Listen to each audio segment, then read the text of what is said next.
હાલ એક ખૂબ જ દુઃખદ સમાચાર સામે આવી રહ્યા છે। મહેસાણાના કડીના કરણનગરમાં રહેતા પિતાએ બે પુત્રો સાથે નર્મદા કેનાલમાં મોતની છલાંગ લગાવી હતી। તેમાં પિતા અને એક બાળકનું મોત નીપજ્યું છે, જ્યારે એક પુત્રને રાહદારીએ બચાવી લીધો હતો અને આ બનાવના પગલે સમગ્ર પંથકમાં શોકનો માહોલ છવાઈ ગયો છે।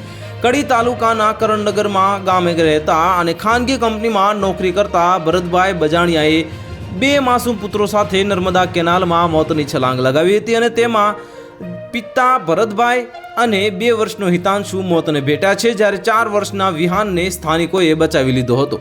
બીજી તરફ આ બનાવની જાણ થતાં કડી પોલીસ તેમજ ફાયર વિભાગની ટીમ ઘટના સ્થળે પહોંચી ગઈ હતી અને પ્રાપ્ત માહિતી પ્રમાણે મૃતક યુવક ભરતભાઈના 5 વર્ષ પહેલા લગ્ન થયા હતા। તેઓ 2 બાળકો સહિત પરિવાર સાથે રહેતા હતા, પરંતુ થોડા સમય પહેલા તેમની પત્ની વચ્ચે કોઈ કારણે તકરાર થઈ હતી અને 4 મહિના પહેલા તેમના છૂટાછેડા થયા હતા, જેના પગલે માનસિક ટેન્શનના કારણે આ પગલું ભર્યું હોવાનું લોકોના મુખે ચર્ચાઈ રહ્યું છે।